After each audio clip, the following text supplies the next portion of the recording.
It's Good Living segment time right here on Prime Morning. Hi, my name is Esia Dua Akomia. Now today for Good Living, I did give you a hint, just a little bit on what the conversation is about, and we are delving into uncovering the deadly aspect of bleaching the skin of babies. It seems to have become a trend here in Ghana where some parts of Ghana, some mothers believe that their children should not be dark-skinned. Yeah, as dark as I am, their children shouldn't be. Some will tell you that, oh, opesa akrane color, ne skin color, etoso. So that's etoso no. Then it means she's going to buy some skin lightening creams to make the baby or the child's skin lighter than it originally is. And these skin lightening creams contain certain chemicals that obviously, even we adults, it is not good for us. How much more babies or children? So there's a documentary that aired yesterday at 8:30 p.m. on Joy News, but we'll do our very best. In the course of the week, we'll be showing you bits and pieces of that documentary because we have to push that awareness. But that conversation is our topic for discussion today, right here on Prime Morning. So we want you to join us on our social media platforms. Our Facebook page is Joy Prime TV. Our WhatsApp number is 055-157-5757. So today I have seated with me in studio Professor Titus K. Bayo. He is the MP for Lambusi and he's member of the Health Committee of Parliament. Good morning, Prof. Good morning. How are you? I'm good, and you? I'm doing awesome. We're having a wonderful, interesting conversation off air, you know, and so, but in relation to this particular topic as well, I believe you have a lot to share. You're quite disheartened. Definitely. Yeah. But let me first say a good morning to the viewers, good morning to my constituents from Lambusi, and a very good morning to families that lost dear ones in that disaster. Yes. Some 10 years ago. That's true. I think reminders like this must prick the conscience of our nation to ask ourselves, what have we learned from it? As a doctor, I know May 9 disaster in the Accra Sports Stadium gave birth to the National Ambulance Service. Yeah. It was from that disaster that we created the National Ambulance Service. I'm asking myself, what did June 3rd give us? Right. What have we done as a nation as a testimonial to the persons who lost their lives, whose relatives, some are still ruining under the scars of that disaster? What have we left as a nation for generations to come to remember that we had a disaster like this, and as a result of that disaster, with this one concrete thing to make sure that it never happens? That is something for all of us to think about. But on the topic for discussion, which is... I would want you to hold that first for me. I want to introduce our guest who has joined us via Zoom. He's the person of Professor Edmund Dele. He's a founder, board chairman, and chief consultant dermatologist at Rabito Clinic. Good morning, Prof. Good morning. Hope you are well this morning. Great. Okay. Thank you for joining us this morning. So the topic for discussion today, we are delving into the uncovering of, the deadly trend, this trend of bleaching babies. I don't know if you've chanced on this, on the documentary that was put together on Joy News. Have you chanced on it in any way? Yes. Okay. And I was very happy because I've been fighting this idea of bleaching the skins of adults and babies. It is not new to me. I started this fight in 1974. And in 1975, my colleague, Professor Marshall, connected himself with me, and the journalists supported me. But to know, and I made it clear, I posted that bleaching can cause cancer. And yes, it came, 75. It was there, and I was still a young dermatologist, but I told the whole world that this bleaching that we are encouraging a lot in Africa is a serious thing, and worse still for the babies. And actually, thinking over it, I said this is another case of galamsey. Oh. And it should be all the powers that we have, the journalists, the politicians, and this, particularly come to babies who cannot speak. Yes. And who can. So, and I'm a human rights activist. Activist, okay. So the children, even unborn children, have their rights. So even this, we are violating the rights of the child just because the child cannot talk. So there are serious things, and I have been on the fight since 1974, 75. There I said, bleaching can cause cancer. And I even mentioned that these babies, these mothers, when they have their children, they are swallowing pills and swallowing all these things, even prednisone. Because they want the children. So I'm advocate for it for years. And I'm happy to say that the journalists supported us so much. But after some time, it seems it died down. Yeah. And I congratulate you and all who are contributing to this debate, so that we particularly with the babies, the silent people who are suffering because, should we call it ignorance? Or and I said when I talked to you the other, any person who is not proud of his color is not fit to live.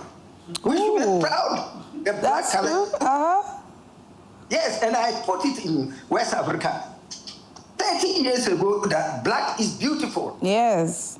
Yes, I stressed it. And I'm happy Yeboah Afari is still around. We put a fight, and I'm happy you have brought it. And I'm really grateful to you because we are tampering on the human rights of the babies, even the unborn child. Thank you. Well, Professor, please still stay on. I have in studio with me, you know, the MP for Lambusi is also a member of the Health Committee in Parliament. Professor Bayuo, early on you were going to start on with something in relation to the bleached babies. Yeah, let me greet our very senior colleague and professor. For the fight they started before some of us were even born. You know? Yeah, as way back as 1975. Yes. It's unfortunate that this is how where we've got into. I contributed to this documentary. I was interviewed by Kwetenate and his team. Yes. And it's a very sad development. First, for someone to even not appreciate the color that you have and want to change it to something else, we need to look at your thinking, your thinking process, whether you are okay, you are having some inferiority complex. But there is also a societal drive for this. And so I was asking myself, what are the drivers? What is making people do this? You know, you are dark, but you are beautiful. Yes. You are proud. You are bold of yourself. Now, there are people who will, in this same state, feel so down and feel that to get an opportunity to be a presenter, to be on the billboard or something else, they have to be fair. And people, and you know, wherever you are in minority, sometimes you stand out. So in the predominantly white population, the few blacks, they stand out. That's true. And you see the white attempting to turn to become black. That's true. And then in a black community, you see a few fair people stand out, and therefore others want to aspire to be fair, colored. But it's very, very, very unfortunate. And I think sometimes people are not mindful of the consequences. And when you come to that of babies, it can be devastating. I think Prof has mentioned some of them, the risk of cancer. Yes. The new phenomenon in this entire bleaching means that the country must wake up. Because like we are dealing with the opioid crisis, the bleaching is no longer being seen as something for the uneducated, the illiterate women who don't know how to apply the creams well and have their knuckles dark. When we were in medical school, we diagnosed people who have bleach by the color of their knuckles and some skin reactions. But now people are going for intravenous infusions. They go in, take it, and it tones the entire skin. People are swallowing tablets. It's sophisticated to that level. And beauty clinics and things have sprouted out without regulation. So they are not medical facilities to be regulated by the Health Facilities Regulatory Agency. Neither are the practitioners, doctors, or nurses to be regulated by the Medical and Dental Council or the Nurses and Midwifery Council. They are not even herbal clinics. Even herbal clinics are regulated. But these people come out as cosmetics people and then are doing this. And there are so many of them right now. So many of them. Yeah. And they are using substances banned by the FDA because of their cancer potential. As a gynecologist, I am supposed to talk to a woman that when you're planning to conceive, there are some medications you shouldn't take.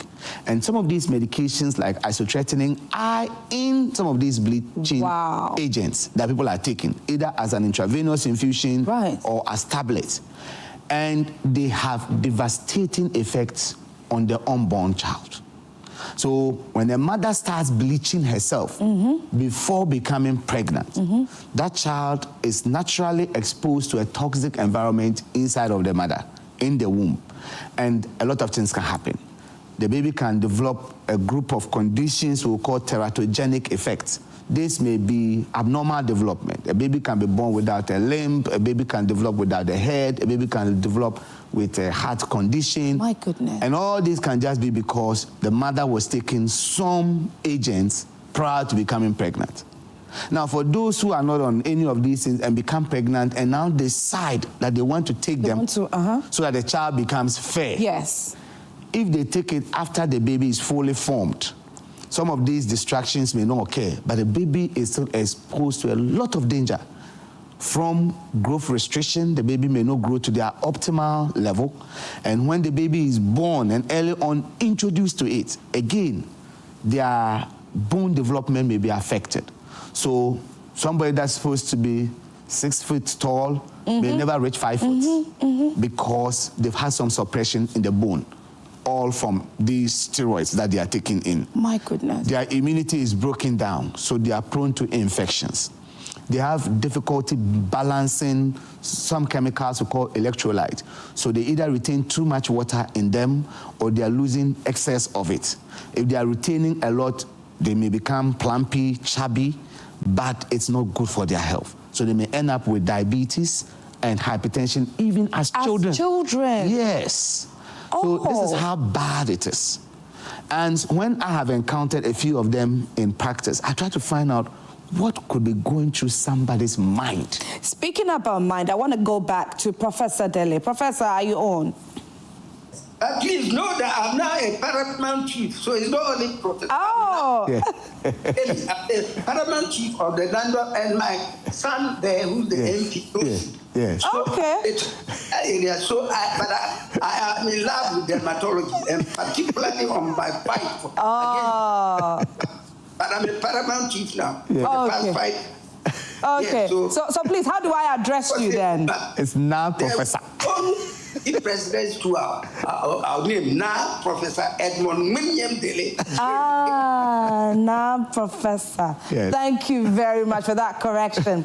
So you have fought this fight against bleaching since 1975.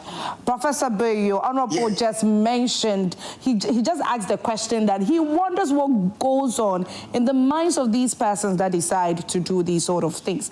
Do you think that one way or the other, regardless of how long you have been fighting this fight, there's something wrong with our mentality in general?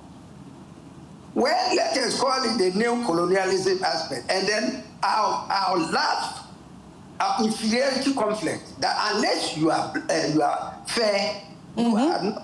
Yes, and the industries and all these advertising, they have added to the woes. As Professor Beyo said, I always tell my customers when they come here that when I ask them, have you bleached? He says no. And as Professor, he says, I don't even need to ask you. I look at your knuckles. Your knuckles, yes, and you can tell. Bleaching. And I look at the difference of the colors, and we say, no. And it is so rampant that I'm sad, and I will let Prof to know because it's this one that. This is now a galamsey issue. and encourage people. Of course, everybody has the right. They have their dignity and they have the right of choice. But not when you break the boundary. Even the unborn baby has the right to come and why should we destroy these babies? They are not. It's actually something we have to. I'm happy since it did. I have been fighting even with the food, these things for years, and then it goes nowhere.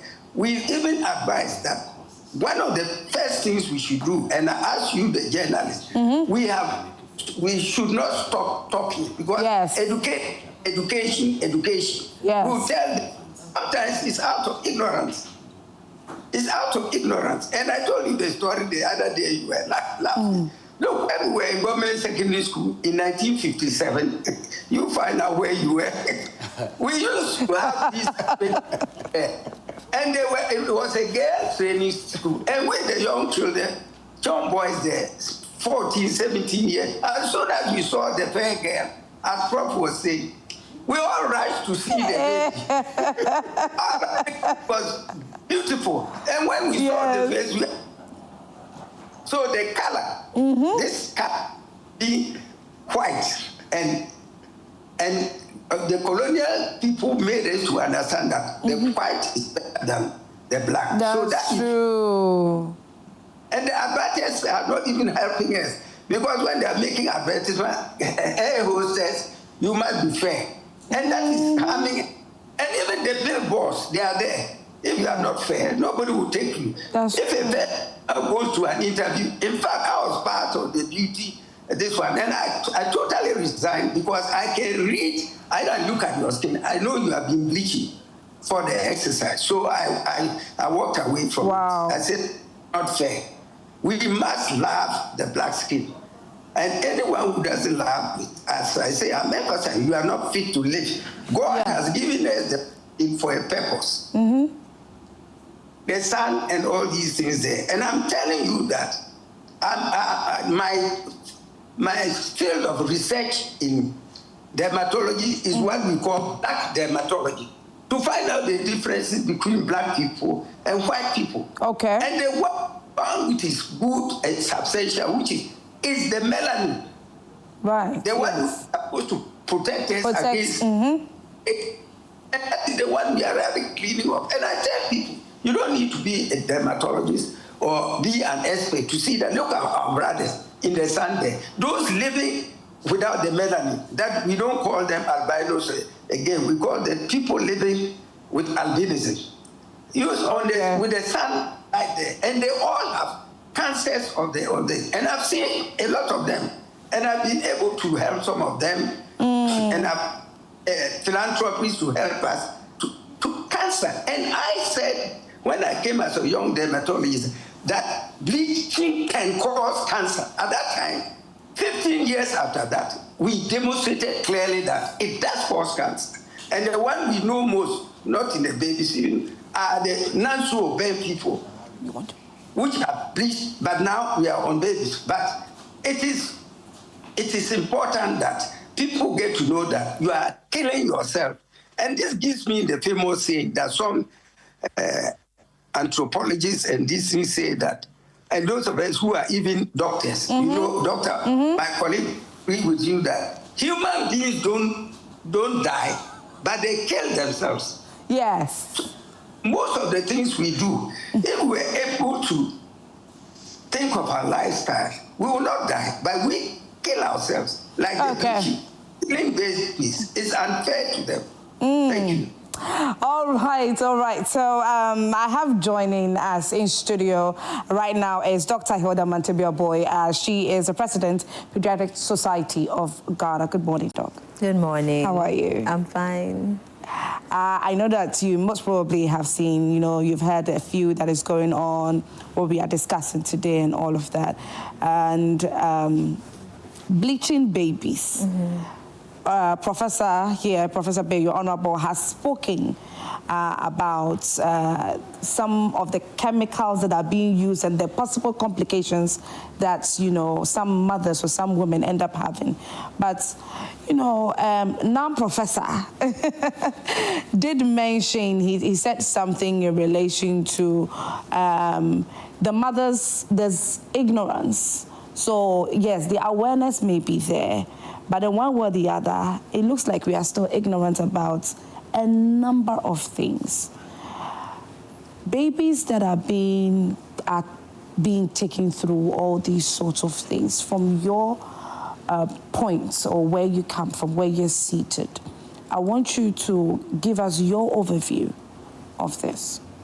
All right, so thank you very much. And I'm very excited that the Joy News has taken this up, and we are also, as Pediatric Society of Ghana, very happy to support this all-important campaign. As Prof. Daly, it's an age-old issue or problem in the practice of child health. So in our consulting rooms over the last few years, I have noticed that about maybe 2 to 4 of mothers who come in are trying to bleach their babies or applying chemicals to the bodies of their babies. So you see that changes that you will know if you have the eye to see that the skin is being bleached. And often the mothers themselves are using one skin lightening product or the other. So they are bleaching themselves and are using the same or another kind to bleach the babies themselves or their children, not necessarily like babies or young infants, but the older children too. So this is something that is common. When I walk around town, I also see a number of children who are... Sorry to cut you. When you have all these women coming, about 2 to 4 come in, you know, they are bleaching themselves and bleaching their babies. Yes. They tell you the reasons behind they bleaching their babies or their children. There are times when they themselves have not noticed that the skins of their children are being bleached. Oh. Yes, so sometimes they just like the look, that it looks nice, it looks fair, but they may not be aware themselves that the product that they are using, even though the color is looking nice to them, that the skin of their children is being bleached. And there are times when they are aware, but they are unaware of the harmful effects of skin bleaching on their children. And for some of them, they will intentionally go and buy the pomades that are bleaching, and then they will tell you that they are not aware that this is a bleaching cream. So you see the mother bleached and you see the child also being bleached at different stages. There are some where you even see the darkened knuckles and the knees looking dark, the face different colors and all. Sometimes it's mild, but sometimes like they've gone far. So all that spectrum exists among the children too. So we try to talk to the mothers, and they are not likely to come to you with this problem because they don't see it as a problem. They are coming for maybe a chest infection, maybe malaria or febrile illness or something other than that. So that is like an incidental finding that we then notice and prompt the mothers about. There are some of the mothers who are bleaching, but they are not bleaching their children.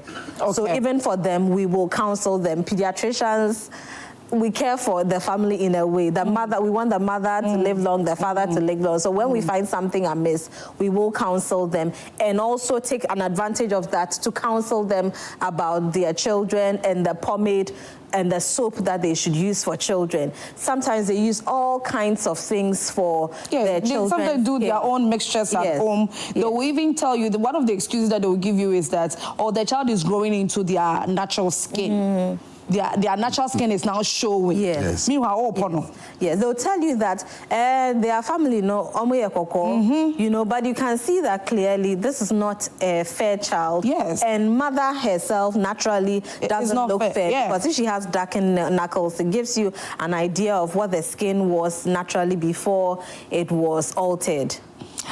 Honorable, now Professor Dele mentioned that these babies, although they are babies and they may not be able to complain or say how they are possibly feeling, they have rights. Yes. are there any regulations whatsoever that one way or the other can guard these babies or children? Yeah, certainly there are. But I'll just add to one additional reason. Okay. In my clinical practice, I have seen mothers who, for fear of infidelity questions, will bleach their children. So I cited an example where a young lady whose partner is white and then gives birth, and the baby at birth, or we just delivered the baby was black. And the lady asked me, will this baby grow fair as the baby's growing? I was like, well, I'm not sure. I can't guarantee that. Then I could see change in the countenance of the partner. And I don't know whatever discussion took place. The next time we saw the lady at the clinic, baby was being bleached. Oh, God. So we had to refer the mother to see the clinical psychologist to help and all of that. So those are some of the reasons. But there are laws that are not being implemented. Okay. And when we have all these things on our markets, for people to access it, it means there are several regulatory breaches. Okay. So the FDA, as far back as 2018, issued caution on some of these bleaching agents. And they are not licensed for use in Ghana. Okay. Some are not licensed for medication purposes. Even those that have other medicinal uses, like the steroids, they are supposed to be by strict prescription only. But you'll find people getting them without prescription. Now, they are not sold in the pharmacy shops. They are sold by cosmetic shops and all of that. And all of these substances are licensed by the FDA. And the FDA has banned some of them outright. But people find a way to get them into the country. So that means that our customs, our immigration, the police service, the FDA itself, Ghana Standards Authority, all these regulatory agencies must collaborate. And it's a difficult situation. I mean, I was shocked. The way banned substances trade in this country, it will surprise you. Someone was selling phone cases, and you think that's ordinary phone cases, and the person is selling red. And and his people know when he gets the keto, someone just saying, we do have some of it, and then they'll make arrangement, and then they'll deliver tablets of tramadol or high-dose opioids. Same with these things. People will carry them in a basket around like they are just selling perfumes and all of that, and they are selling very toxic and potent things. The most dangerous one where I think the regulatory crackdown must come in is those who are giving this as intravenous infusions, because you are not licensed to enter a vein. Even nurses, not all nurses are licensed to enter someone's vein. So why would someone just set up a beauty clinic and be giving intravenous infusions to people? So there are there. Then we must know that there is a violation of the rights of these children. And the children are really, in essence, a property of the states. They are God's giving human beings to you. Parents, you are holding them in trust, in custody for the state. That's true. So you don't think you can't decide to do whatever you want to your child. That's true. So for the unborn or for the little child that cannot speak or take decisions, the state can't take decisions on their behalf. And when you violate that, the state should be able to come in. But it's a complex matter. Will you arrest a mother of a 4-year-old baby, 4-month-old baby, or 1-year-old baby, and jail that mother? Then what happens to the baby? Then essentially you are arresting the baby. How do we handle all of this? And there's sometimes the need for what we call a communal therapy, community diagnosis, because our value system is also influencing this. If we are making people not to appreciate their natural color, then it means that many of us have a problem. That's true.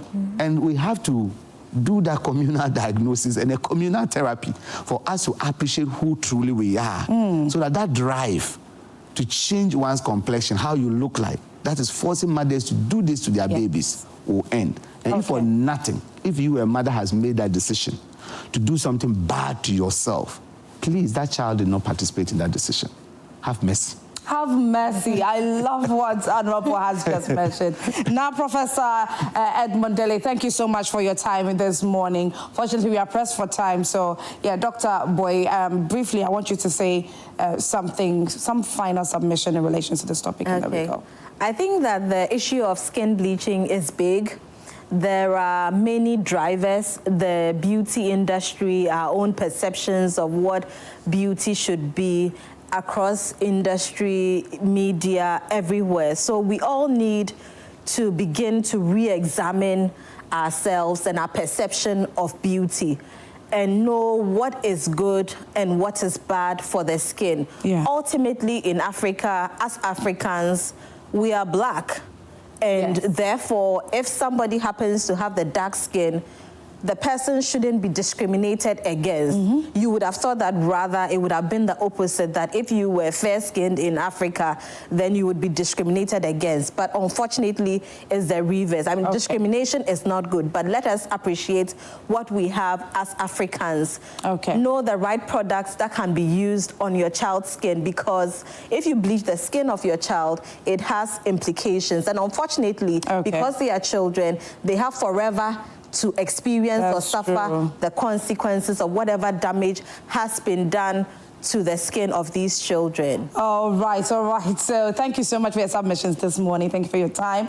Viewers, this is where we end the conversation. I've been speaking with Professor Titus Kebeyo. He's the MP Lambusi, and he's the member of the Health Committee in Parliament, and then also Dr. Hilda Mantibia Boy, who is the President for Pediatric Society of Ghana. My name is Dua Akomia. We come your way again tomorrow, God willing, at 6 a.m. sharp. Enjoy the rest of our shows right here on Joy Prime. Bye.